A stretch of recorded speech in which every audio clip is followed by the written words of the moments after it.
अस्सलाम वालेकुम, welcome back to my YouTube family. क्या हाल चाल है? उम्मीद है आप सब खैर खैरियत से होंगे और हम भी बिल्कुल ठीक हैं। हाँ जी, तो व्यूअर्स, यहाँ पे टाइम हो रहा था दोपहर का और टाइम था लंच का, और लंच में मैं बना रही थी कड़ी पकोड़ा। और कड़ी बनाने के लिए जो सारे मिसाले थे और बेसन जो था उसको मैंने दही में डाल के और जूसर में ब्लेंड कर लिया था। और उसके बाद फिर मैंने यहाँ पे मसाला बना लिया था। मसाले में मैंने सिर्फ प्याज और लहसुन डाला था, उसे फ्राई किया था। और उसके बाद जो जग में जो मतलब जो मैंने मसाला ग्राइंड किया था दही के साथ, उसको मैंने उसमें डाल दिया था और एक जग और पानी का भी डाल दिया था। और तकरीबन उसको 1.5 घंटा मैंने हल्की आंच पे पकाया था ताकि अच्छी तरह बेसन पक जाए और कड़ी तैयार हो जाए। जब थोड़ी सी गाढ़ी हो जाती है तो फिर उतार लेते हैं कड़ी को। और उसके बाद पकोड़ों का जो सामान था वो सारा मैंने बना लिया था। पकोड़ों के लिए मेरे पास सिर्फ आलू और प्याज थे, क्योंकि धनिया नहीं थी, सब्ज़ी वाला भी नहीं आया था और कोई जाने वाला भी नहीं था जो लेकर दे। तो पकोड़े इतने अच्छे, वैसे तो बहुत ही मज़ेदार बने थे।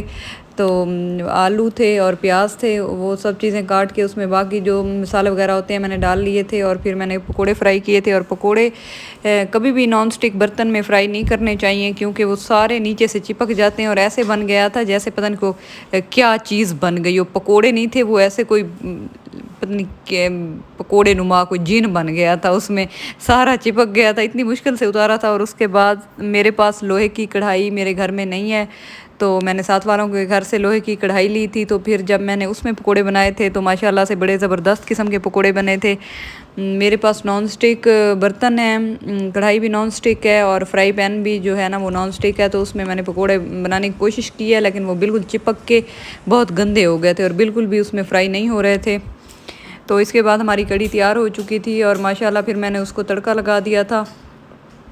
हाँ जी, तो व्यूअर्स, कड़ी की रेसिपी अब क्या बताऊँ, हर किसी को हर चीज़ पता होती है। तो व्यूअर्स, यहाँ पे जो मेरे घर में गिलास थे वो मुख्तलिफ़ नस्लों के गिलास थे। मतलब कोई जब जैसे हेल्पर काम करती है, बर्तन वगैरह उससे टूट जाते हैं, गिलास भी टूट जाते हैं। मेरे पास कोई किसी नस्ल का है, कोई किसी नस्ल का है, तो मुख्तलिफ़ नस्लों के गिलास थे। तो इसलिए फिर मैं मार्केट जब मैं गई हूँ तो फिर मैंने वहाँ सोचा कि घर में नॉर्मल रूटीन के लिए ना कोई गिलास ले लेती हूँ। वैसे तो इतने अच्छे नहीं लिए थे मैंने, नॉर्मल लिए थे, टूट ही जाते हैं। डेली यूज़ के लिए जो होते हैं ना बारीक शीशे के गिलास, वो तो बिल्कुल इस्तेमाल नहीं करने चाहिए, बहुत जल्दी टूटते हैं। तो ये फिर मैंने वहाँ से गिलास लिए थे। और फिर मेरे काफ़ी अर्सा पहले मैं मिनरल मास्क एक यूज़ करती थी, तो वो बहुत ही अच्छा था। अब मैंने फिर काफ़ी अर्सा यूज़ करना छोड़ दिया था। तो अब फिर से जब मैं मार्केट गई हूँ तो मैंने वहाँ से मिनरल मास्क लिया है। तो वो एक न्यू पैकिंग में आ गया था तो सॉफ्ट टच वालों का, लेकिन उन लोगों ने मुझे कहा था कि बाजी ये न्यू पैकिंग में आया चीज़ वही है। तो जब मैंने उसे यूज़ किया तो बहुत ही अच्छा था। मिनरल मास्क मैं इसलिए यूज़ करती हूँ कि मुझे सन बर्न है, सूरज की रोशनी की वजह से मेरा जो स्किन है ना थोड़ी डैमेज हो चुकी है और रेड हो जाती है। तो इसलिए मैं फिर उस पे मिनरल मास्क यूज़ करती हूँ। तो व्यूअर्स, यहाँ पे फिर फ़ातिमा के लिए मैंने लॉन का ड्रेस लिया था ब्लैक कलर में, और काफ़ी अच्छी लॉन थी और बिल्कुल ब्रांडेड प्रिंट लग रहा था तो लोकल मार्केट का, लेकिन इसका प्रिंट ऐसे लग रहा था जैसे किसी ब्रांड का हो। और फ़ातिमा के लिए एक दुपट्टा लेना और वहाँ से मैंने एक लॉन का ब्लैक दुपट्टा भी लेना था फ़ातिमा के लिए, वो मैंने लिया था। और उसके साथ ही मैंने शटल लेस ली थी ताकि इस दुपट्टे पे लगाएं। वैसे स्टॉलर वगैरह तो लेती है, लेकिन स्टॉलर जो होते हैं ना इतने मतलब 1-2 बार 3 बार जब उसे धोने के बाद वो ऐसे हो जाते हैं, ऊपर से बुर आ जाती है। दुपट्टा मैंने लिया है, फुल दुपट्टा नहीं है, बच्चों का है।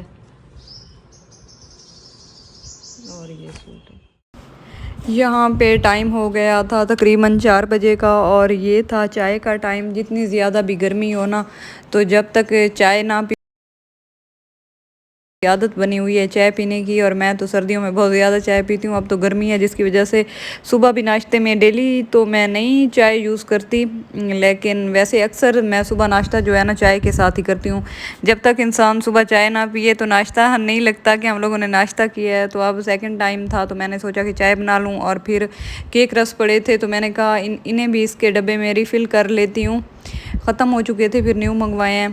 तो अब ये डिब्बे में पड़े थे। वैसे तो ये उधर शोकेस में पड़े थे, लेकिन फिर इसमें ना शॉपर में जो चीज़ पड़ी होती है ना, और ऐसे गर्मी है और ऐसे मकोड़े वगैरह उसके अंदर चले जाते हैं। फिर मैंने कहा है कि इन सब चीज़ों को ना किसी डब्बे में पैक करके और रख देती हूँ। तो यहाँ पे चाय के साथ मैंने गुलाब जामुन लिए थे और रसें थी और चाय मैंने बनाई है। फिर अब हम लोग चाय पी रहे थे। वैसे मिठाई मुझे बहुत ज़्यादा पसंद है। जब भी मीठा ज़्यादा खाती हूँ तो मेरा वेट गेन होना शुरू हो जाता है, और जब वेट गेन होता है तो मेरे फेस से पता चलता है। लोगों का तो वैसे पता चल जाता होगा, मेरा फेस सबसे पहले मोटा हो जाता है और फिर मुझे पता चल जाता है कि अब मेरा वेट गेन हो रहा है। और वेट गेन हमेशा मेरा एक मीठी चीज़ से होता है और दूसरा रोटी से होता है। हाँ जी, तो व्यूअर्स आज का व्लॉग काफ़ी लंबा हो गया है। आज के व्लॉग का यहीं पे करते हैं एंड इंशाल्लाह मिलेंगे एक न्यू व्लॉग के साथ। और जिसने मेरे चैनल को सब्सक्राइब नहीं किया, मेरे चैनल को जल्दी से सब्सक्राइब करें, मेरी वीडियो को लाइक किया करें।